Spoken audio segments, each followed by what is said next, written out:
कैसे आपको एक मोटिवेशन मिली कि मेरे को फौज में आना है? हमारे टीचर हमारे को बताया करते थे कि सोल्जर जो है वो भगवान होता है। ये 71 बार की बात। और जहाँ पर भी सोल्जर दिखे तो उनको सल्यूट करना है, उनको मतलब है कि इज्जत देनी है। मेरे को लगभग बचपन में उन्हीं दिनों हो गया था कि मैं फौज के लिए बना और मैं फौज में जाऊँगा। कई बार होता है कि कई लोग कैपेबल होते हैं लेकिन उनके अंदर हौसला नहीं होता है। लेकिन आपको कभी ऐसा लगा कि नहीं भाई मेरे से नहीं हो पाएगा, जितना मैंने अचीव कर लिया इतना बहुत है? और जिस दिन मैंने डिसीजन लिया ना कि मैंने ऑफिसर बनना है, उस दिन भी मेरे को ये पता था कि मैंने बनना ही बनना है, कोई मेरे को रोक नहीं सकता। बात करते हैं सबसे पहले कारगिल वॉर की। सर वो कैसा टाइम था, कब पता चला कि एक्चुअल में लड़ाई होने वाली है, या कब आपको खबर मिली कि ऐसा कुछ हो रहा है? मेरी कमीशनिंग अभी 5-6 महीने हुए थे। We were in Hyderabad. तो we were the only battalion of Indian army जो मतलब कि 43 टेम्परेचर से वहाँ पर माइनस में पहुँची थी। हम पहुँच गए बटाली सेक्टर, पूरा टास्क। आपका क्या सर वहाँ पे पाकिस्तानियों के साथ भिड़ंत रही, या पाकिस्तान आर्मी के साथ कब आपका एनकाउंटर रहा हो, या फिर कुछ ऐसा इंटरेस्टिंग बात रही? हमारे को पहला टास्क जो मिला था वो था खालू बाग कैप्चर करना, और दूसरा मेरे को टास्क दिया गया था it was capturing a point 5465। तो 5465 was the highest point of Batalik sector. तो मेरे सीओ ने मेरे को एक ही बात बोली कि 5465 जो है वो मेरे को चाहिए किसी भी हालत में। और जैसे ही हम वॉल एरिया से सुबह पहुँचे हेलमेट एरिया, और हेलमेट एरिया से भी स्टार्टेड डिसेंडिंग और नीचे बॉल में पहुँचे तो उन्होंने दे ओपन अप विद एवरीथिंग, बड़ी गन्नी यहाँ पर का फायर डाला। जो कुछ भी ये कर रहे हैं वहाँ पर ना तहलका मची ना उस पोस्ट पे। अब क्या हुआ कि 2-3 मिनट के फायर के बाद somebody came out, जो पंकर के पीछे जो तो फ्लैग दिखाया उसने, वाइट फ्लैग। अच्छा, सरेंडर में? हाँ, बिल्कुल smart chap officer, Pakistani officer. इधर जावेद, अभी जावेद था या क्या था, लेकिन नेम प्लेट पे जावेद लिखा हुआ है। तो वो आते ही लेकिन डरा हुआ बहुत था। तो मेरे को बोलता आपने इतना फायर डाला है, वी सफर्ड हैवी कैजुअल्टीज, क्या क्यों आपने फायर किया? मैंने बोला bloody you opened up first. अब क्या होता है कि लास्ट में उसने ना वो मेरे को बोला तो सिगरेट यू स्मोक? बोला हाँ मैं पीता हूँ। तो सिगरेट दिया उसने मेरे को भी, मैंने भी पिया, उसने भी पिया। लेकिन जिस तरह से वो पी रहा था मैं समझ गया कि बहुत ज़्यादा डरा हुआ है, जैसे ना किसी पे तरस आता हूँ। मेरे को ऐसे हुआ कि he was blowing that cigarette, और finally we reached on top। एक पाकिस्तानी से सरेंडर करा लेना, ये मतलब हम बाकी टोटल वहाँ पर मैं बताना चाहता हूँ कि टोटल वहाँ पर 8 प्रिजनर ऑफ वार पकड़े गए, 6 जो है वो बटाली सेक्टर में पकड़े। आपको एक गोली लगी थी शायद JK के उसमें? इट वाज इनिशियली 1993 में कश्मीर वैली में। That time I was in ranks. अनाज वगैरह डालने के लिए बनाते हैं कुछ, वो कोनिकल से आने चाहिए ऊपर। हाँ, तो मैंने जाके उसका ढक्कन खोला तो अंदर बैठे हुए थे मास्टर। तो उन्होंने एक मेरे तक बाहर निकाली, मतलब कि नीचे से वो फायर कर रहे हैं, ऊपर से हम फायर कर रहे हैं, ये तमाशा चल रहा है। लास्ट में उन्होंने एक ग्रेनेड फेंका, चाइनीज ग्रेनेड। वो ग्रेनेड आके बिल्कुल मेरे पाँव में पड़ा, 1 सेकंड के अंदर ही फट गया वो हरा सा चाइनीज ग्रेनेड का। तो मेरा ये लोअर का पूरा उड़ गया। बट एंड रिजल्ट वाज कि हम we were able to eliminate 3। लगता कैसा ऐसा लड़ाई में जाने से पहले, मतलब मैं अगर अभी सोचता हूँ तो हर बंदे का मोराल देख के ना वहाँ पर अपना मोराल हाई हो रहा था कि मैं बोला यार ये कर सकते थे, हम क्यों नहीं कर सकते हैं? कितनी कैजुअलिटी हुई, सब कुछ हुआ, लेकिन इनको पता था फिक्स लाइन पे वेपन लगे हुए हैं और दुनिया उसी लाइन पे चल रही है। पता है कि मरने वाला हूँ मैं, अभी नहीं तो अभी, 1 सेकंड के बाद नहीं तो अगले सेकंड।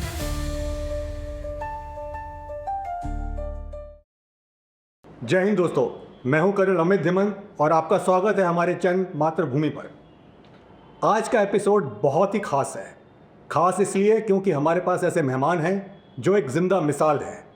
जिंदा मिसाल है शौर्य की, आत्मबल की और शूरवीरता की। एक साथ 3 गैलेंट्री अवार्ड्स को एक ही सेरेमनी में हासिल करना भारतीय सेना में किसी भी ऑफिसर के पास ऐसी अचीवमेंट नहीं है। जी हाँ, मैं बात कर रहा हूँ कर्नल RK शर्मा की। कर्नल RK शर्मा, जिन्हें एक ही सेरेमनी में कीर्ति चक्र, शौर्य चक्र और सेना मेडल जैसे बहादुरी के सम्मानों से सम्मानित किया गया। तो वेलकम करता हूं कर्नल RK शर्मा की, जिन्होंने आज अपना कीमती समय निकालकर हमें मौका दिया है कि उनकी ज़िंदगी के जो अलग अलग एपिसोड्स रहे हैं, जो घटनाएं रही हैं, उनको वो खुल के बताएं। Welcome sir. Thank you so very much Amit for such A glowing introduction.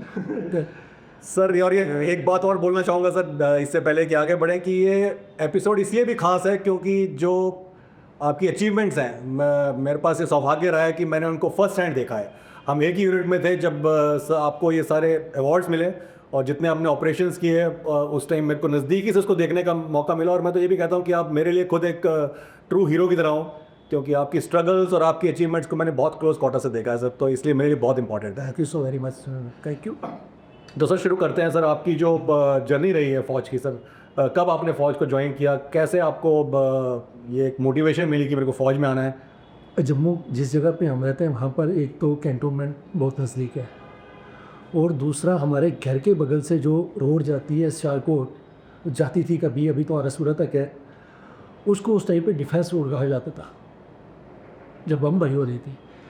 और 71 वार की मेरे को धुंधली याद है, मैं 5-6 साल का था। अच्छा। और सब कुछ मेरे को याद है कि उस टाइम पे क्या होता था। मतलब है कि उस टाइम पे ये वोटर वगैरह बजते थे तो हम भाग के जाके घर के बाहर ट्रेंच बना रखा होता था, उसमें हम करते, और जैसे ही वो खतरा टलता था और वापस अब अपने अपने कमरे में आ जाते थे। वी यूज़ टू वेट कि कब वो वोटर बजे तो हम जाके जाऊँ कर बंकर के अंदर। It was not bunker time startup. उसके बाद जब हम स्कूल में गए तो स्कूल में उस टाइम पे ये बड़ा मतलब है कि कल्चर था कि सुबह जाते समय प्रेयर के टाइम पे पैट्रियोटिक सॉन्ग बज जाते थे रेडियो, और वो स्कूल में बार बार बजाया जाता था, जहाँ डाल डाल पर सोने की चिड़िया करती है बसेरा। और शाम को जब स्कूल छूटता था तो उससे पहले भी 5-10 मिनट को गाना और भारत माता की जय कहते निकलते थे। और हमारे टीचर हमारे को बताया करते थे कि सोल्जर जो है वो भगवान होता है। ये 71 बार की बात है, और जहाँ पर भी सोल्जर दिखे तो उनको सल्यूट करना है, उनको मतलब है कि इज़्ज़त देनी है। तो उसके बाद बच्चे थे बस हम घूमते रहते थे, कोई फौजी गाड़ी में जाएगी, फौजी नीचे आए तो उसको और पहले रहता था। और मेरे को लगभग बचपन में उन्हीं दिनों हो गया था कि मैं फ़ौज के लिए बना हूँ और मैं फ़ौज में जाऊँगा। और ऐसे करते करते जब मैंने तब तक ये नहीं पता होता था ऑफिसर क्या होता है, जेसीओ क्या होता है, ओआर क्या होता है, पौनी घी नहीं पाऊँ। और जब मतलब है कि 10th में था ना, तो किसी ने मेरे को बताया कि ये युवा सही होती है, 10th पास होना चाहिए, इतना हाइट होना चाहिए, इतना वेट करना चाहिए। घर वाले तो अगेंस्ट से वो चाहते थे कि मैं और पढ़ूँ, कुछ और करूँ, लेकिन मेरे को था फौज का, और मेरे को 100% था पता कि मैं कोई में जाऊँगा। वो गए और सेलेक्ट हो गया, बस दैट्स हाउ इट बिकम। फौज में जाने के बाद फिर मेरे को पता लगा कि अरे यार यहाँ पर तो बहुत सारी अपॉर्चुनिटीज़ हैं, आप अपने आप को मतलब है कि इन्वेस्ट कर सकते हो, आगे पढ़ सकते हो, मिशनरी के लिए तैयारी कर सकते हो। चलो सर, ग्रेट सर। ये बहुत ही जो आपने कहा कि फ़ौज में आना तो एक जज्बा था, और उसके बाद फ़ौज के अंदर जो आपने प्रोग्रेस किया, ऑफिसर कैडर में आप आए, इसमें भी कई बार होता है कि कई लोग कैपेबल होते हैं लेकिन उनके अंदर हौसला नहीं होता है। लेकिन आपको कभी ऐसा लगा कि नहीं भाई मेरे से नहीं हो पाएगा, जितना मैंने अचीव कर लिया इतना बहुत है? नहीं, मैं बताना चाहूँगा, जैसे मेरे को ये पता था कि मैं फ़ौज में जाऊँगा, कोई रोक नहीं सकता। और जिस दिन मैंने डिसीज़न लिया ना कि मैंने ऑफिसर बनना है, उस दिन भी मेरे को ये पता था कि मैंने बनना ही बनना है, कोई मेरे को रोक नहीं सकता। और विदिन 6 मंथ फर्स्ट गो बस। सर मैं वही कह रहा हूँ कि आपकी जो ये नेवर लेट डाई वाली जो स्पिरिट है, ये मैंने बहुत नज़दीक से देखी है। तो सर आपने फ़ौज में आने के बाद सर ज़्यादा डिटेल में ना जाते हुए बात करते हैं सबसे पहले कारगिल वॉर की। आपके पास डिस्टिंक्शन है, आपने कारगिल वॉर लड़ी है, और बहुत सारे फ़ौजी ऐसे होते हैं जिनका सपना रहता है ज़िंदगी में कि एक लड़ाई देश के लिए लड़े, मतलब यानी कि युद्ध, यानी कि वॉर। इंडिया में काउंटर इंसर्जेंसी ऑपरेशन तो हैं, लेकिन आपने काउंटर इंसर्जेंसी ऑपरेशन में तो हिस्सा लिया ही है, लेकिन आपको एक मौका मिला लड़ाई लड़ने का। तो सर वो कैसा टाइम था, कब पता चला कि एक्चुअल में लड़ाई होने वाली है, या कब आपको खबर मिली कि ऐसा कुछ हो रहा है? ओके, मेरी कमीशनिंग के अभी 5-6 महीने हुए थे। We were in Hyderabad. दिसंबर 1988 में हमारे को ये खबर लग गई थी कि now Hyderabad battalion is moving to Kargil as a Kargil. अप्रैल मई में हमारी एडवांस पार्टी चली गई थी, और वहाँ से जो फीडबैक आई क्लास गुड की बहुत बढ़िया जगह है, सीनिक जगह है, और वाटरफॉल्स हैं, ये सब कुछ। 1 महीने के बाद ये हुआ कि आपने सुना होगा वो जो गडरिया था, क्या बोलते हैं, फाशी नागियाल बटाली सेक्टर में कहीं अपने याक यूक टू के लिए गया। तो जब वो ऊपर पहुंचा तो उसने देखा कि कुछ लोग हैं और वो अपनी आर्मी की तरह नहीं लग रहे हैं, और कोई यहाँ पर नहीं हो सकता, इस जगह पर कोई और नहीं होना चाहिए। तो उसने आके 3 पंजाब रेजिमेंट में जो बटालियन पहले ये इन्फॉर्मेशन भी then he was taken to 1-1 करके कारगिल में। और उसके बाद जब पेट्रोल वगैरह भेजना शुरू की तो इनिशियली बड़ा अच्छा सर, किसी को पता ही नहीं था क्या है। कोई बोले आतंकवादी हैं, कोई बोले कश्मीरी हैं, कोई बोले अफगानी हैं। एंड उसके बाद ये कालिया वाली पेट्रोल भेजी गई फौज जाट की, और वो तो सबको पता ही है कि उसके साथ क्या हुआ। उसके बाद जाके ये पता रहना शुरू हुआ। हमारा ये था कि हमारी एडवांस पार्टी को अभी उमेरवाड़ी को अभी जाने में टाइम था, लेकिन इमीडिएटली जब ये स्टार्ट हुआ तो we were the only battalion of Indian army जो मतलब कि 43 टेम्परेचर से वहाँ पर माइनस में पहुँची थी, क्योंकि जो एंटी मूव हुआ है वो पहले से कश्मीर में था। बटालिक सेक्टर में जितनी भी यूटें लड़ी है वो देवर इंडक्टिंग फ्रॉम ग्लेशियर, ठीक है। कॉन्जेक्ट हो गई, ये हो गई अपना 111 GR हो गई, एंड देन 5 थे कुछ वो थे लद्दाख स्कोप था। तो जब हम पहुँचे 12 तक जो कोई रेसिपी है मंदिर की, हम वहाँ पर पहुँचे थे बुद्धगढ़, और 13 तारीख को शायद वहाँ पर प्राइम मिनिस्टर आने वाले थे। तो जैसे ही मैं पहुँचा तो फर्स्ट क्लास का बाहर में दिया गया था कि एक नमी कला पास है कि बोला, जबकि वहाँ पे डिफेंस लोकल प्राइम मिनिस्टर आ रहे उस टाइम पे वो शनि भी थी पाकिस्तान की जहाँ पर उन्होंने किया। और उसके बाद मतलब है कि 5 दिन के बाद हम पहुँच गए बटाली सेक्टर, पूरा टास्क अंडर 70 ब्रिगेड, और ब्रिगेडियर देवेंद्र सिंह जो है पैराटी के वो थे वहाँ पे ब्रिगेड कमांड। और it is I know sector, मतलब कि उसकी तरफ किसी की तवज्जो ही नहीं थी। पहला तो इसलिए कि नेशनल हाईवे से 40 किलोमीटर इट वाज इनसाइड, ठीक है। और जितना भी जो मीडिया कवरेज वगैरह सब कुछ मिला है वो द्रास और कारगिल को मिला है, क्योंकि it was on road and पे, तो ठीक है। और जितना मतलब है कि अगर वहाँ पर सप्लाईज पहुँची है तो लास्ट में पहुँची है नहीं पहुँची है, पहले प्रायोरिटी वाज द्रास। अब इस तरह से लगाओ कि वहाँ पर जितने भी यूनिट गई होंगी उनका क्या मोटिवेशन रहा होगा, जो पीस स्टेशन में जा रहे हो रास्ते से पकड़ के आप उनको बेटर नहीं सर, वो आपने बताया। मैं तो इस बात को बताना चाहूँगा स्पेशली कि आपने बोला कि हैदराबाद की +40 से -30-40 डिग्री आप कारगिल पहुँच गए। तो एक्चुअल में अगर हाई ऑल्टीट्यूड में या इतनी कम टेम्परेचर में जाना होता है तो 14 से 15 दिन का एक्लेमेटाइजेशन शेड्यूल है, जहाँ पे धीरे धीरे करके आप आगे बढ़ते हो। तो मैं समझ सकता हूँ कि कैसे आप +40 से -40 का सफ़र आपने तय किया, और काफ़ी मुश्किलें आई होंगी। तो वो मतलब समझना या बताना इतना आसान नहीं है, बट हाँ मुश्किल रही होगी काफ़ी। पर तो जब हम वहाँ से मतलब है कि घनासा की आलोर से होते हुए ऊपर जा रहे थे, तो रास्ते में फर्स्ट इनकाउंटर मेरा हुआ ये वन ऑफ माई कोर्स में, तो इतनी बड़ी बड़ी दाढ़ी में था 111 GR का। मैंने तो उसको नहीं बचाना, लेकिन उसे बचा लिया।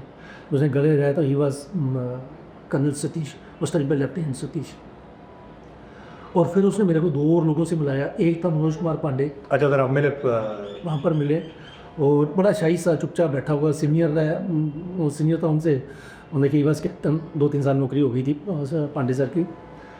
और तीसरा था एक कादियान करके ऑफिस, तो उससे मिलाया। तो इन्होंने मेरे को कहानियाँ सुनाना शुरू की कि ये इसने कितने ऑपरेशन पहले से करनी है, अच्छा। 70 ब्रिगेड के साथ अटैच है। एंड एक चीज़ और उसने मेरे को बताई बाहर आके, उसके सामने तो नहीं, लेकिन बोलता है कि इस अवसर की एक खूबी है, वो ये है कि इसको ये है कि नंबर 1 अगर कोई हो सकता है तो वो मैं यूज़ हर चीज़ से। अच्छा। हर टास्क में कुछ भी इसको टास्क दिया जाता है। कैप्टन मनोज पांडे। हाँ, Manoj Pandey, this were his words Satish. हमें लिहाज से वो कुछ नहीं बोला, लेकिन तब तक वो इतना कार्रवाई कर चुका था। वहाँ पर आई आल्सो लैंड की, वहाँ पर उस टाइम पेजिंग का नाम चल रहा था 3-4 दो पहले से सिटी। एक तो ऑफकोर्स ये ब्रिगेडियर देवेंद्र सिंह जो ब्रिगेड मंडका की यार मतलब कि डिसीजन मेकर और तगड़ा कमांडर रही है। नंबर 1, नंबर 2 मनोज कुमार पांडे, और नंबर 3 था क्लिफर्ड करके एक वन जैक लाई का। और चौथा जो था वो था सोनम वांगचुक। वांगचुक को मिला तो इनका नाम मतलब है कि पहले से लोग जानते थे, हालांकि उसके बाद कहीं और हीरो भी वहाँ से उठे। इवन ये ब्रिगेडियर करियप्पा हैं, ही वाज आल्सो देयर। लेकिन उस टाइम पे 4 का नाम तो वी वर इम्प्रेस किया ऐसे लोग, उनमें से एक के साथ जो है हाथ मिलाने का मौका मिल गया, एक कैप्टन मनोज कुमार पांडे। और एक और से मैं मिला हूँ कुछ वार के दौरान ही, it brigadier Devendra Singh. Clifford से कभी नहीं मिल पाया। और चौथा ये है सोनम वांगचुक सर से मैं लास्ट ईयर उनके घर जाके मिला हूँ लद्दाख में। सर जैसे आपके लिए सर कारगिल टाइम में जो आपने हीरोज़ बताए पूरा देश जाता है, वैसे ही आप मेरे लिए हीरो हो सर मणिपुर के जो काउंटर इंसर्जेंसी ऑपरेशंस हैं। बट कारगिल की सर और बात करते हैं सर, आपका क्या सर वहाँ पे पाकिस्तानियों के साथ भिड़ंत रही, या पाकिस्तान आर्मी के साथ कब आपका एनकाउंटर रहा हो, या फिर कुछ ऐसा इंटरेस्टिंग बात रही हो? हाँ ओके, तो बटाली सेक्टर में जो है सबसे पहले मैं ये बताना चाहूँगा कि हमारे को पहला टास्क जो मिला था वो था खालू बार कैप्चर करना। तो खालू बार में हमने जाके वहाँ पे मतलब कि इस्टेब्लिश करना है, और उसके बाद एक्सपेंड होना है और बाद में 111 गोरखा राइफल आएगी। लेकिन इनिशियली जो हमारी टीम वहाँ पर की, एक ऑफिसर HJCO और 20 OR, तो उनमें से 12-13 लोग को वहाँ पर लड़ते लड़ते 3 दिन दे पाट, और लास्ट में जब बिल्कुल आम नहीं रह गए इनके पास, अम्युनिशन सारा एक्सपेंड हो गया कुछ, तो उस टाइम पे GOC ने, तब तक 111 EGR नहीं पहुंची थी वहाँ पे, तो GOC ने जो है मेजर अजीत को बोला कि यार without ammunition what you are doing, तो नीचे आओ, मैं 111 GR को दूर से एक को कता के हिस्से से या जो भी है उधर से भेज जाओ। तो यहाँ पर हमने मेजर वार जो है वहाँ पे लड़ी है। और दूसरा मेरे को टास्क दिया गया था, it was capturing a point 5465। तो 5465 was the highest point of Batalik sector, जो ऊंचाई में। एंड मेरे साथ अहीर लड़के थे 15-20, लेकिन ये मिडिल ऑफ दी वार जब जाना था मेरे को, तो एक दिन पहले बताया कि इन लड़कों को लेके जाना। उनसे पहले मेरी उनके साथ इंटरेक्शन कोई नहीं थी, और नौकरी तो टोटल 6 महीने थी। तो मेरे CO ने मेरे को एक ही बात बोली कि 5465 जो है वो मेरे को चाहिए किसी भी हालत में। तो मैं बोला sir this boys are new to me, और मैं किसी को नाम से नहीं जानता, ओए करके बुला रहा हूँ। तो बोला still you have to go there, और इन्हीं लड़कों के साथ जाना है, एक आधा 2 में और निकाल सकता हूँ, मेरे पास कहीं से बंदे नहीं है निकालने के लिए। और डॉक्टर ने RO में ना मेरे को साइड में बताया कि इसका 130-40 और 200 का BP चल रहा है, 220, इतनी बुरी हालत है। हम इसको बोल रहे हैं कि जाओ CO के, आपका BP हाई था उसका CO का कमांडिंग ऑफिसर का, तो इसको हम निकालना चाहते हैं, लेकिन वो अड़े हुए थे कि जब तक 5465 कैप्चर नहीं होता तो मैं नहीं जाऊँगा। सो मैंने CO को एक ही बात बोली कि सर ठीक, अगर आप बोल रहे हो मैं जा रहा हूँ, I don't give you guarantee कि मैं 5465 ले पाऊँगा, लेकिन आई एश्योर यू कि अगर नहीं ले पाया तो आई नॉट कम बैक। तो उन्होंने मेरे को बोला नहीं यार कि तू ले भी लेगा और तू वापस भी आएगा, मेरे को पूरा भरोसा है। एंड मैं बाय करके आ गया। उसके बाद पोस्ट के जहाँ पर 5203 is by the way it was that place जहाँ पर ये कालिया, अनदर कालिया ऑफ 12 जेटलाई, ही डाइड, ये ज्वालामुखी साइड का है। तो ही डाइड विद 15-18 और बंदे थे उनके कैप्चर करना। हाँ, जब वहाँ पर पहुँचे 5203 से होते हुए मेरे को जाना था वहाँ पे, तो मैंने अपने बंदों को आके बोला कि यार ऐसे है, वहाँ पर जाना है और 5465 लेना है, और जो नहीं चल सकता वो अभी से हाल खड़े कर दो, मैं उन्हीं को लेके जाऊँगा जो लास्ट तक मेरे साथ रहेंगे, और कोई नहीं जाता तो मैं अकेला जाऊँगा। और मैं ये भी बता के आया हूँ CO को कि जब तक मैं 5465 नहीं लेता तो मैं ज़िंदा वापस नहीं आऊँगा बगैर लिए, ठीक है, दिस वर माई वर्ड्स। तो उनमें एक लास्ट नाइट तुलाराम करके था लड़का, तो वो 1 मिनट का तो पास रहा, कोई कुछ बोला ही नहीं। तो वो बाहर आया, बोला साहब हमारी कौम का सवाल है, आप तो बोल के आ गए हो कि मैं लूँगा, तो अहीर कौम। तो इतने में एक और था नायब सूबेदार, अभी वेरी सिंपल, वो भी बोल रहा है साहब कौन है इनमें से जो नहीं चलेगा, सारे चलेंगे। साहब आपको रजांगला याद होगा, तो वहाँ पर मेजर शैतान के साथ हमारी कौम का सवाल है ये। गुरजोश, मैं बोला सिगरेट बीड़ी कौन पीता है, तो सारे जमा करवा लिए मैंने। बोले साहब एक एक तो पीने दो, जब लास्ट में बोला पी लो। तो मैं भी पीता था, लेकिन मैंने भी वो पैं फूंक दिए और लगाई, उन्होंने 2-2 बीड़ियाँ इकट्ठी लगा, और उसके बाद हम we moved from that place. और जैसे ही हम वॉल एरिया से सुबह पहुँचे हेलमेट एरिया, और हेलमेट एरिया से भी स्टार्टेड डिसेंडिंग, और नीचे बॉल में पहुँचे तो उन्होंने दे ओपन अप विद एवरीथिंग, बड़ी दुनिया पर का फायर डाला। अच्छा था कि वहाँ पर ना बहुत सारे बड़े बड़े बोल्डर रॉक्स वॉक्स थी या इस तरह की सॉइल, कवर मिल गया। और जैसे ही कवर मिल गया तो मैंने इनको बोल रखा था कि जब तक हम 5465 पे नहीं पहुँचते तो कोई ये इंडिविजुअल वेपन नहीं छोड़ेगा, इधर ही बैठा रहेगा, और कुछ भी होता है तो मेरे ऑर्डर के बगैर सीधा नॉलेज। अब अमित, मैं तेरे को बताता हूँ, इट इज़ लाइक ना विश ग्रांटेड कि मैं बहनों से देख रहा हूँ, और जो कुछ भी ये कर रहे हैं वहाँ पर ना तहलका मची गया उस पोस्ट पे। और कोई 2 या हाँ, उस लूप होल के अंदर मैं देख रहा हूँ, जा रहा हूँ, और मैंने भगदड़ देखी वहाँ पर कि कोई जंप करके इधर जा रहा है, कोई इधर गिर रहा है, कोई छत पे पत्थर लगा रहा होगा, कोई फायर कर रहा होगा, या जो भी था। अब क्या हुआ कि 2-3 मिनट के फायर के बाद somebody came out, जो पंकर के पीछे चुपते तो फ्लैग दिखाया उसने, वाइट फ्लैग, अच्छा सरेंडर में। हाँ, तो मेरा जो है ये JSU अबे, वो इसने बोला कि साहब पाकिस्तानियों पे भरोसा नहीं करना है। हम भी तो नए नए ही थे, ज़रा नए नए अफसर बने हुए, लेकिन as an office you have to take a call कि क्या करना है क्या नहीं करना है, क्योंकि माई प्राइम टास्क इज़ जो है 5465। तो मैंने 2 मिनट सोचा मैं कि क्या हो सकता है इसका, और फाइनली मैंने बोला कि नहीं, मैं बात करने के लिए जाऊँगा, आप लोग नहीं जाओगे, मेरे साथ कौन है वॉलंटियर। तो again this chap Tularam he volunteer कि मैं जाऊँगा। अभी उसके लिए ये भी होता है कि आपने भी वाइट फ्लैग दिखा तो दिखाना है, अगर वो करना है तो हमारे पास वाइट फ्लैग प्लान। तो दिस चैप अगेन तुलाराम, इसने कपिल कपूर उतारे, अंदर से सैंडो बनियान निकाली, राइफल पे बांधी, तो वो अब उनकी जान निकली हुई थी, क्योंकि उनको ऊपर से नीचे आना है बात करने के लिए। तो पहले तो वो इस तरह से इशारे करें, वो करें कि तुम ऊपर आ जाओ, तो वो तो हुआ नहीं। फिर वो बोले कि 4 नहीं, 3 नहीं, 2 नहीं। तो लास्ट में मैंने बाकियों को बोला कि तुम सीधे ना, मतलब कि उस तरह बढ़ते जाओ, ये अभी नीचे आ गया, ये अभी टारगेट में है, ये ऊपर नहीं जा सकता, और तब तक तुम 5465 के नीचे बेस तक तो पहुँच जाओ जब तक हम बातचीत करते हैं। तो ये मतलब कि बात होते जैसे ये वो उधर जा रहे हैं, और लास्ट के जब बचे 150 मीटर तो वो बोला कि वेपन भी रख दो अपना, वेपन भी रख लिया। उसके बाद बोला अभी अकेला हो, तो मैंने उसको तुलाराम को बोला कि तू इधर ही बैठ, और लास्ट का 150 मीटर आता है कि मैं और वो जाके हम मिले। तो बिल्कुल smart chap officer, Pakistani officer, इधर जावेद, अभी जावेद था या क्या था, लेकिन नेम प्लेट पे जावेद लिखा हुआ है। तो वो आते ही, लेकिन डरा हुआ बहुत था ओबियसली, मतलब कि एक तो नीचे आया, लेकिन उस दिन मेरे को ये पता लग गया कि ये पठान ठून ये वो सब कुछ, मतलब कि खौफ कोई ना कोई चीज़ होती है। तो मेरे को बोलता आपने इतना फायर डाला है, वी सफर्ड हैवी कैजुअल्टीज, क्या क्यों आपने फायर किया।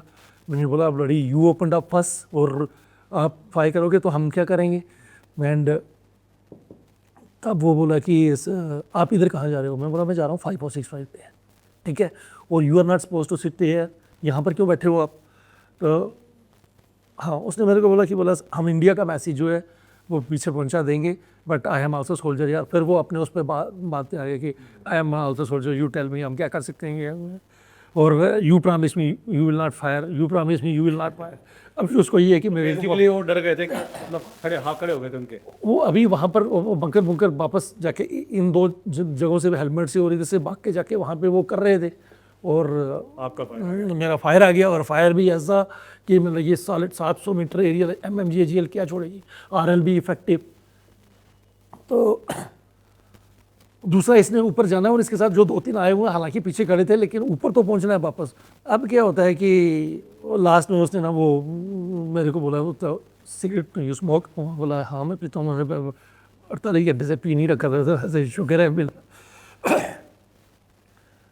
तो सिगरेट दिया उसने मेरे को भी, मैंने भी पिया, उसने भी पिया, लेकिन जिस तरह से वो पी रहा था मैं समझ गया कि बहुत ज़्यादा डरा हुआ है, जैसे ना किसी पे तरस आता हूँ। मेरे को ऐसे हुआ कि बस ब्लोइंग दैट सिगरेट, और फटाफट उसने सिगरेट ख़त्म किया। तो बोलता है आई विल टेक यू। तो मैं बोला मेरे को बोलता है प्रॉमिस फायर नहीं करोगे।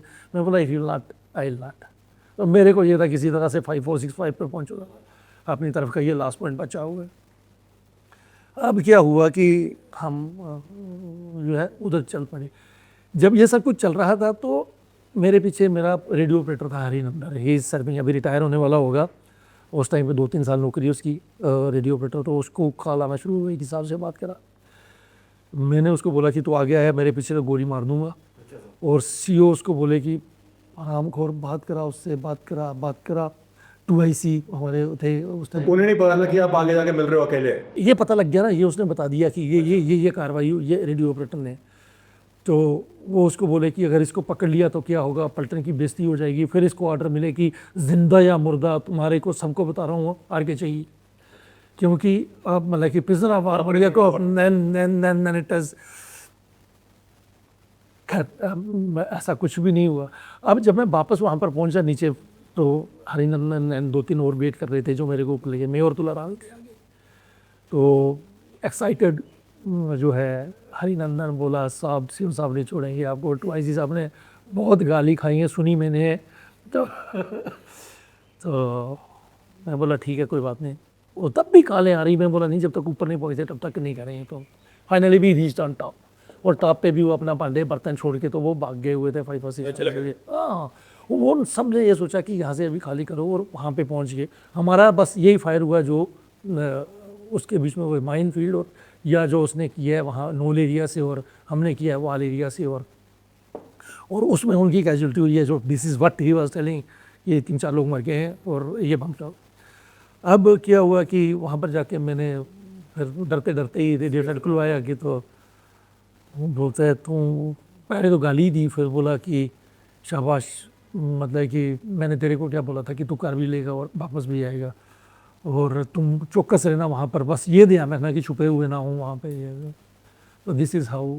अच्छा, इस जाने से पहले इसने क्या किया, बोला यू स्मोक, बोला हाँ। तो इसने क्या किया, वो सिगरेट पैकेट मेरे को दे दिए। वो जाने लगा तो मैं बोला लाइटर भी दे दे साले। हमारे पास ना लाइटर, काली सिगरेट। तो ये स्टोरी थी। एक लास्ट सवाल सर कारगिल के उससे सर कि लगता कैसा है सर लड़ाई में जाने से पहले, मतलब घर का को कुछ आता है ख्याल, बीवी बच्चे, या फिर कुछ ऐसे आते हैं दिमाग में ख्याल, या फिर वो ऐसा माहौल रहता है जोश का, पूरी देशभक्ति का, कि बस अब पीछे मुड़ के नहीं देखना? मैं अगर अभी सोचता हूँ तो हर बंदे का मुराल देख के ना वहाँ पर अपना मुराल हाई हो रहा था कि हम तो हैदराबाद से आए थे, तो मैं बोला यार ये कर सकते तो हम क्यों नहीं कर सकते हैं। कितनी कैजुअलिटी हुई, सब कुछ हुआ, लेकिन इनको पता था फिक्स लाइन पे वेपन लगे हुए हैं और दुनिया उसी लाइन पे चल रही है। पता है कि मरने वाला हूँ मैं, अभी नहीं तो अभी, 1 सेकंड के बाद नहीं तो अगले सेकंड। तो उसके बाद तो ये जोश था। तो लड़ाई के नाम पे और कईयों को ये था कि लोग बोलते हैं कि मौका नहीं मिलता, फौज जैसे ही वापस आ जाती है, लड़ाई का मौका मिल गया। पीपल वर, मतलब है कि एक्साइटेड कि मैं इधर वॉर पर, तो जैसे मैंने कहा कि फौजी की ज़िंदगी का एक वो रहता है सपना की लड़ाई रहती है देश के लिए, तो ये अगर आपने बटालिक सेक्टर का जहाँ पर हम लड़े हैं, इट इज़ ओनली अनफॉर्चुनेट, बहुत सारी साइटेशनें हैं, बहुत कुछ हुआ है। मैं बताना चाहूँगा 4 तो परमवीर चक्र मिले हैं, 9 महावीर चक्र मिले हैं, और 55 से ज़्यादा ही मिले मेरे ख्याल में वीर चक्र, 600 सेना मेडल मिले हैं। लेकिन अगेन बटालिक सेक्टर ना, इट वाज जैसे क्लेफर्ड का मैंने ओवरहर्ड कि मेरा सीओ जो है वहाँ पर किसी को बोल रहा है कि नागा लड़का है, इसका पीवीसी भेजो, पीवीसी मिल जाएगा। उसका एमवीसी भेजा तो एमवीसी मिला उसको। ब्रिगेडियर देवेंद्र सिंह को कुछ नहीं मिला। वीएसएम बटालिक सेक्टर जीतने के लिए, मतलब एक पता नहीं क्या हो, उसको आगे कोई प्रमोशन भी नहीं हुई। और मैं यहाँ पर मैं बताना चाहता हूँ कि ये जो हम जनरल बुधवार थे उस टाइम पे, और जो कोर्ट मार्डर थे केपी सर, पिटिशन पाल्स, मतलब कि मेरे को लगता ही नहीं कि ये उस तरह के फौजी रहे होंगे। ये केक शेक और बेस्ती वाले, ये मतलब खुरमले वाले और शक्कर पारे और नमकीन पारे वाले फौजी नहीं थे। नहीं, इनका कोई रोल नहीं। बटालिक सेक्टर अगर जीता है तो ये सिर्फ brigadier Devendra Singh, 111 GR, 12 JAK light, 22 कर्नेलियर्स, ये इनकी कलाकारी है, बाकी किसी का कोई रोल नहीं। आई हैवंट सीन इनको वहाँ पर आते ये सर इसीलिए बहुत इंपॉर्टेंट है ऐसी बातें सामने आना कि एक पाकिस्तानी से सरेंडर करा लेना, ये मतलब हम बाकी टोटल वहाँ पर मैं बताना चाहता हूँ कि टोटल वहाँ पर 8 प्रिजनर ऑफ वार पकड़े गए, 6 जो है वो बटालिक सेक्टर में पकड़े हैं। मतलब सरेंडर करा लेना, बाकी जगह ठीक है, सबने अपना अपना लड़ाई लड़ा, लेकिन अपने फायर पावर से इतना डर पैदा करके सरेंडर करा लेना पाकिस्तानियों से, ये चीज़ें कई बार लोगों को नहीं पता रहती है। तो इसीलिए बड़ा इंपॉर्टेंट, और सुन के बड़ा अभी भी रोंगटे खड़े हो रहे हैं। मेरे वाले केस में देखो, व्हाट एवर फाइनल, मतलब कि 5465 तो लेना ही था, कुछ भी होता। पाकिस्तानियों की क्या हालत हो रखी थी उस टाइम पे, जो वाइट फ्लैग निकाल के मारा। तो लड़ाई के अलावा, कारगिल की लड़ाई के अलावा sir, counter insurgency of course आपने बहुत देखी है। आपको एक गोली लगी थी शायद JNK के उसमें। इट वाज इनिशियली 1993 में कश्मीर वैली में, that time I was in ranks, और एक कॉर्डन एंड सर्च के तो हम जो है अपनी तो वही शरारत करने की सारे कह रहे हूँ, सर्च कर रहे थे, लोग कह रहे थे बाहर वो डालते हैं। 93 में सर, मतलब आई डोंट नो अभी लोग इस बात को समझ पाएंगे नहीं समझ पाएंगे, स्पेशली जो यूनिफॉर्म में नहीं है। 93 के टाइम तो मिलिटेंसी ऐसी थी कि कुछ एक एरिया ऐसे थे जहाँ पे लोग बोलते थे कि ये तो पाकिस्तान बन चुका है। पाकिस्तान, हाँ, ये इस्लामाबाद बोलते थे, सोपर तो बिल्कुल पाकिस्तान था, मिनी पाकिस्तान। सोपर में पे तो हाँ, BMPs लेके हम अंदर बढ़े थे। इवन मैं बांदीपुरा में जब पोस्टेड था तो वहाँ पे उनके वो ट्रेनिंग एरिया बने हुए थे मिलिटेंट्स के, और गांव वाले बोल रहे थे कि सर उस टाइम तो हमें लगता था कि हम ऑलरेडी पाकिस्तान का हिस्सा बन चुके हैं। तो उस तरह की, तो क्या इंसिडेंट रहा सर? तो कुछ नहीं, कॉर्डन एंड सर्च के दौरान बाकी सारे घर सर्च कर रहे थे, तो मेरे को ये हुआ कि चलो बाकी उधर लगे हो, तो मैं ना बाहर जो एक अनाज वगैरह डालने के लिए बनाते हैं कुछ, वो कोनिकल से आने चाहिए ऊपर, हाँ, तो मैंने जाके उसका ढक्कन खोला तो अंदर बैठे हुए थे मास्टर, तो उन्होंने एक मेरे तक बाहर निकाली, तो मैंने फटाफट ढक्कन बंद कर दिया। तो I call my company water, बच्चे हैं, पता ही नहीं है, मतलब नए नए पहली बार CI में गए थे कि उस टाइम पे मैं भी रिएक्ट कर सकता था। अभी मैं कमरी कमांडर बुला रहा हूँ और वो मिलिटेंट भी अंदर सुन रहे हैं सब कुछ कि क्या चल रहा है, इनका मारिए क्या करने वाले। कितने मिनट तो 4 थे, 3 मार दिए थे, एक जिंदा पकड़ा था। और वो कमरी कमांडर आए तो कमरी कमांडर बोले शोध, मैं बोला शोध, बोला हिंज के साथ जो है रस्सी बांध और नीचे फेंक, और नीचे फेंकी तो किसी ने रस्सी खींची और ढक्कन अपने आप खुल गया और हम दोनों ऊपर ऐसे करके खड़े।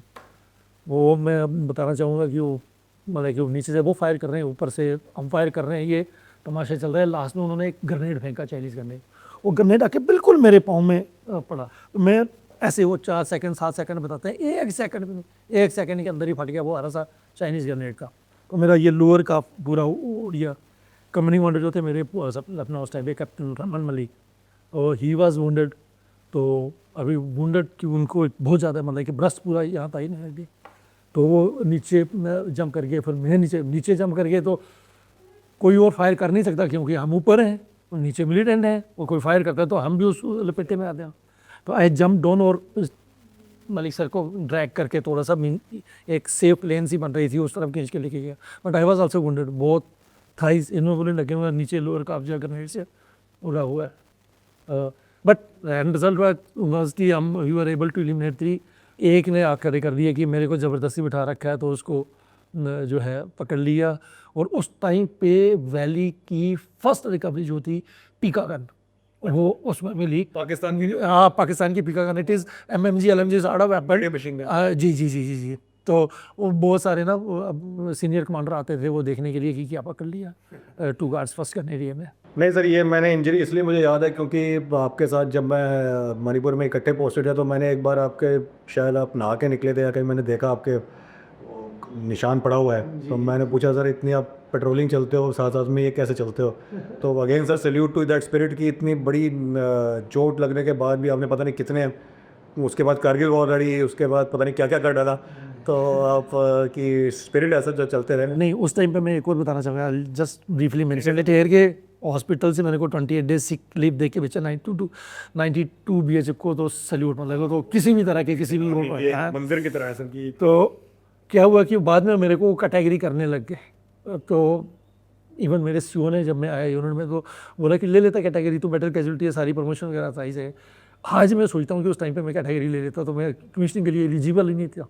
सो जो कुछ भी होता मेरे साथ बहुत सारी चीज़ें भगवान ने बहुत अच्छी भी की हैं। और उस टाइम पे मेरे को सिर्फ इसलिए कैटेगरी नहीं ली कि अगर ले ली तो फिर मेरे को वापस ऑपरेशन में नहीं ले जाएंगे। तो इतना जोश था यार। सर थोड़ा सा पर्सनल लाइफ के बारे में सर, मैम को तो मैं आपके बेटर आप मैम को मैं पर्सनली जानता हूँ, बट इतने सारे आपने डेंजरस ऑपरेशंस मिशंस ये सब कुछ किया, तो इस पूरे टाइम में मैम की तो काफ़ी support. She was a very very big support यार, उसके अलावा तो कुछ भी नहीं हो सकता। आज अगर मैं कुछ हूँ तो प्योरली उसकी वजह से हूँ। मेरा ऑफिसर बनना उसकी वजह से है। पहले मैं सोचता था कि ऑफिसर बनूंगा, लेकिन वो कभी हुआ नहीं। और शादी करने के 6-8 महीने के बाद मतलब कि मैं सिलेक्ट हो गया था। And most of the time I stayed in field tenure. मैं इस तरह से बताना चाहूँगा वो कि देखो, जब my younger brother 2 years younger to me when he died, तो मैं 13-14 दिन के बाद मैं घर में पहुँचा हूँ, ठीक है। जब मेरा बड़ा बेटा पैदा हुआ है तो उस टाइम पे आई केम होम आफ्टर 3-4 months। जब मेरा छोटा बेटा पैदा हुआ है तो उस टाइम पे वो 3-4 दिन का था, तो मैं एक फायरिंग कंपटीशन के लिए शाहजहाँपुर चला गया था और वापस 15-20 दिन के बाद आया हूँ। उसके बाद जब when my father died तो he was already slipped into coma, और जब मैं पहुंचा हूँ तो अगले दिन he was no more। और जब ये मेरी मदर की डेथ हुई है तो मैं सीधा कमीशन ग्राउंड में पहुंचा हूँ। सो यू कैन, ये फौजी की लाइफ की ये एक की मैं अपनी कहानी नहीं बता रहा हूँ, लगभग हर के साथ ये होता होगा। और मेरे साथ तो ज़्यादा हुआ है, ज़्यादा टाइम फील्ड में रहना। या तो मोर्चा घर का फिर मैम ने मोर्चा घर का जो है, all the credit goes to her and never ever she complain. कभी नहीं बोला सर कि बड़ा हो गया या फिर और तो अभी भी वो नहीं हो रही, खतरे में मत जाओ। अभी भी बोल रही रिटायरमेंट के बाद ही भाग गई हूँ। मैं सोच रही थी कि रिटायरमेंट के बाद। सर भागने से रिटायरमेंट के बाद याद आया सर, आपके बेटों ने आपके इस पूरी जर्नी के ऊपर एक किताब लिखी है। मेरा पर्सनली मानना है कि थोड़ी डिलेड हुई है किताब, बट वो आइडिया कैसे आया सर? और मतलब मेरा तो मानना है कि हर किसी को जो थोड़ा बहुत इंटरेस्टेड है आर्मी वे ऑफ लाइफ में, और किसी अगर लिविंग लेजेंड को अगर पढ़ना चाहोगे कि किस्सों को पढ़ना चाहो, आज तो हमने बहुत कम बात की है, लेकिन अगर उसके बारे में ज़्यादा बात करें तो किताब वाला आइडिया सर ये कहाँ से आया और कैसे? कहाँ पता मेरा भाई अभी पता लगा मेरे को। और सही नाम दिया है सर, शूरवीर नाम दिया है, इससे बेटर नाम अभी शूरवीर पेंगुइन ने नाम दिया। मैं ये भी बताना चाहूँगा यहाँ से, मेरी यूनिट बेवसा दी ब्रेव है तो आइडिया वाज कि बेवसा दी ब्रेव होगा। लेकिन क्या हुआ कि इस बुक के 2 महीने पहले जनरल दुआ की बुक आई, तो उन्होंने एक अपना सुविधा चुनी लाल के ऊपर बुक लिखी है, तो उसका नाम बेवसा द ब्रेव दे दिया। तो पेंगुइन वालों ने मेरे को फिर ये बोला कि बेवसा द ब्रेव 2 बुक, बेवसा द ब्रेव अगर ये नेट नोट पे तो ये बड़ा क्राइसिस हो जाएगा, तो कुछ और नाम देना पड़ेगा। देन उन्होंने नाम दिया शूरवीरों। मैंने से पूछा तो देन मेरा सेना मेडल जो है 28 असम राइफल का है, तो उसको भी शूरवीर के नाम से ही जाना है, रेड हाउस। तो मैं सेड ओके शूरवीर, मैं नौकरी भी की हुई है और आपको लग रहा है अच्छा तो यू कैन गेट। कैसे सर अभी आगे कैसे बनी सर इसकी, मतलब? इसकी मैं छोटे वाला बेटा मेरा 10th में था, तो उसने कहानियाँ बोलियाँ सुन रखी थी, पता नहीं बच्चों नहीं बताया होगा उन्होंने कि देखा भाभी ये है वो है। तो उस दिन ना कारगिल विजय दिवस आया था 26 जुलाई, अभी फिर आने वाले आ रहा। तो मैं NCC यूनिट कमांड कर रहा था, तो बड़ा एक कार्ड बना के उन्होंने मेरे को दिया और उस दिन मेरे को बुलाया हुआ था NCC उसमें कॉलेज में। तो जब मैं कह रहा था तो उसे कार्ड वार्ड पढ़ा, तो this is what is saying कि उस दिन उसको ये हुआ कि मैंने अपने फादर को बुक जो है करनी है ऑन हिज रिटायरमेंट। रिटायर हुआ तो अभी मेरे को 3 साल हो गए। अब उसने लोगों से जब बात करना शुरू की, 10th में पढ़ रहा है, 15-16 साल का बच्चा है, तो लोगों से बात की तो किसी ने उसको सीरियसली नहीं लिया, या किसी ने बोला 2 लाख रुपए लगते हैं, 3 लाख रुपए लगते हैं। ऐसे करते करते 22 में पहुँचिए। अब उसको पता लगा कि फादर तो रिटायर में, तो ही टुक इनिशिएटिव कि मैं खुद लिखूँगा। तो बिना मेरे को बताए जो मैं उसको पैसे देते, यहाँ पर फर्स्ट ईयर में था दिल्ली यूनिवर्सिटी में, तो यहाँ से वो गया जयपुर, जोधपुर, उसके बाद दिल्ली, देहरादून, चंडीगढ़, ब्रिगेडियर दीपक के पास। इसमें यू फाइंड एवरीथिंग इन। हाँ जी सर, मैंने देखा फोटोग्राफ उनके साथ। यस। तो वो पता है कि सब जगह जाके इसने वो कहानी कलेक्ट करना शुरू की। फिर किसी ने उसमें एक करने वाले शेफ है हमारे, तो उन्होंने उसको बोला कि जिसके ऊपर बुक लिखा है, तो उससे पूछा भी है या नहीं। बहुत सारे फैक्ट्स तो उसकी वहीं से पता लगेंगे। तो आर हिज एफर्ट। फिर उसने छोटे बड़े भाई से बात की, तो बड़े भाई को भी क्लिक किया कि वो यार ये नाबिल काजा आपको बुक देनी है। नहीं सर, ये तो मेरे हिसाब से मिल के I am grateful to that कि मेरी उन्होंने स्टोरी जो है डॉक्यूमेंट कर दी, नहीं तो मैंने कभी सोचा भी नहीं था। नहीं सर, मेरे हिसाब से लेट हो गई सर। आपकी अचीवमेंट्स को डॉक्यूमेंट करना बड़ा ज़रूरी था और बहुत इंटरेस्टिंग रीड है सर। मतलब इट इज़, मेरे को तो of course personally because I have served in quite a substantial amount of this stories here, so a very interesting read. Thank you sir, thank you, आपने time निकाला और आज हमें मौका दिया और रादर हमारे व्यूअर्स को मौका दिया, जो कुछ एक कहानियाँ आपकी ऑलरेडी सब जानते हैं और कुछ मैंने कोशिश की है कि आपसे निकलवा सकूँ। Thank you so much sir taking huge honour meeting you after 14 years, और today I was feeling so comfortable. Normally मैं झिझकता हूँ। Thank you so very much sir. Thank you sir, thank you so much sir, thank you sir.